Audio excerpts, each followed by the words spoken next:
കേന്ദ്രം പണം നൽകിയിട്ടും സംസ്ഥാന സർക്കാർ തൊഴിലുറപ്പ് വേതനം വൈകിപ്പിക്കുന്നതിൽ പ്രതിഷേധിച്ച് ബിജെപി മഹിളാ മോർച്ചയുടെ നേതൃത്വത്തിൽ കാവിലമ്പാറ പഞ്ചായത്ത് ഓഫീസിലേക്ക് മാർച്ചും ധർണയും സംഘടിപ്പിച്ചു.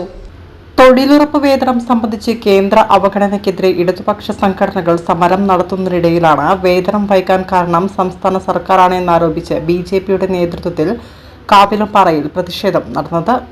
കേന്ദ്രം പണം നേരത്തെ തന്നെ നൽകിയതാണെന്നും ജനങ്ങളെ തെറ്റിദ്ധരിപ്പിക്കാൻ സംസ്ഥാന സർക്കാരും ഇടതുപക്ഷ സംഘടനകളും കേന്ദ്രത്തിനെതിരെ സമരം നടത്തുകയാണ് ചെയ്യുന്നത്. ഇത് രാഷ്ട്രീയ മുതലെടുപ്പിനാണെന്ന് ധർണാ സമരത്തിൽ സംസാരിച്ചവർ പറഞ്ഞു. ബിജെപിയുടെ നേതൃത്വത്തിൽ മഹിളാ മോർച്ച പ്രവർത്തകർ നടത്തിയ മാർച്ച് പഞ്ചായത്ത് ഓഫീസ് കവാടത്തിൽ പോലീസ് തടഞ്ഞു.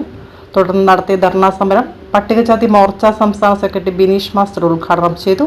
തൊഴിലാളികൾക്കെതിരെയാണ് CPM സമരം നടത്തുന്നത് എന്നുള്ളത് ഇവിടുത്തെ ജനങ്ങൾ മനസ്സിലാക്കണം.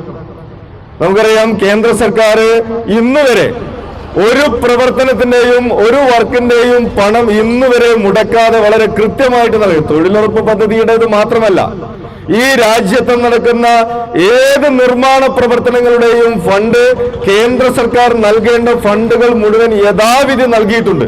പക്ഷേ ഇവിടെ നമുക്കറിയാം, ഈ പഞ്ചായത്തിൽ ഉൾപ്പെടെ തൊഴിലുറപ്പിന്റെ ഓഡിറ്റിംഗ് വളരെ കൃത്യമായിട്ട് നടക്കുന്നില്ല. സുതാര്യമായ രീതിയിൽ ഓഡിറ്റിംഗ് നടക്കാത്തതും ആ റിപ്പോർട്ട് സമർപ്പിക്കാത്തതുമാണ് ഫണ്ട് വൈകുന്നതിന് കാരണം. ഏതെങ്കിലും തരത്തിൽ ഫണ്ട് വൈകിയിട്ടുണ്ടെങ്കിൽ അതിന് കാരണം അതാണ്. ഇപ്പോ ഈ ഗ്രാമപഞ്ചായത്ത് അവകാശപ്പെടുന്നു കേന്ദ്ര സർക്കാരിന്റെ ഫണ്ട് തടഞ്ഞു വെച്ചിരിക്കുകയാണ്. എന്തടിസ്ഥാനത്തിലാണ് പറയുന്നത്? എന്ത് രേഖയാണ് ഈ ഗ്രാമപഞ്ചായത്തിന്റെ അടുത്ത് കേന്ദ്ര സർക്കാരിന്റെ ഫണ്ട് തടഞ്ഞു വെച്ചിരിക്കുന്നു എന്നുള്ളതിന്? ഒരു ഫണ്ട് വരെ നയാ പൈസയുടെ ഫണ്ട് പോലും കേന്ദ്ര സർക്കാർ തടഞ്ഞു വെച്ചിട്ടില്ല എന്നുള്ളതാണ് യാഥാർത്ഥ്യം.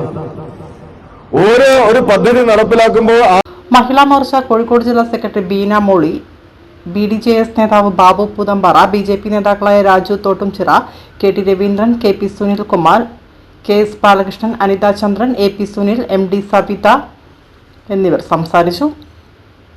രാധാ രവീന്ദ്രൻ, പുഷ്പ തോട്ടുംചിറ, അനുശ്രീ രാജേഷ്, ഷിബിച്ച, കമല, ഭവിത എന്നിവർ മാർച്ചിന് നേതൃത്വം നൽകി.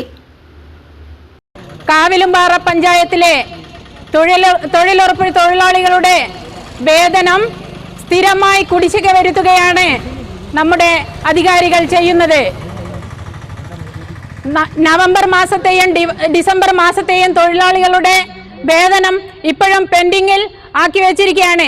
സ്കിൽഡ് മാറ്റുമാരുടെയും തൊഴിലാളികളുടെയും വേതന കുടിശ്ശിക ഉടൻ കൊടുത്ത് അവരുടെ ജീവിതം സുഗമമാക്കി കൊടുക്കാൻ വേണ്ടി ഈ അധികാരികൾ ശ്രമിക്കണമെന്ന് ഞാൻ ഇപ്പോൾ ഓർമ്മിപ്പിക്കുകയാണ്.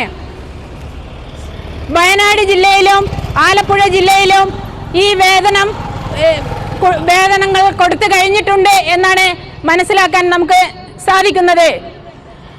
പ്രിയമുള്ളവരെ, നടപ്പ് സാമ്പത്തിക വർഷത്തെ തൊഴിലുറപ്പ് തൊഴിലാളികളുടെ കേന്ദ്ര വിഹിതം എന്ന് പറയുന്ന 73,377 കോടി രൂപ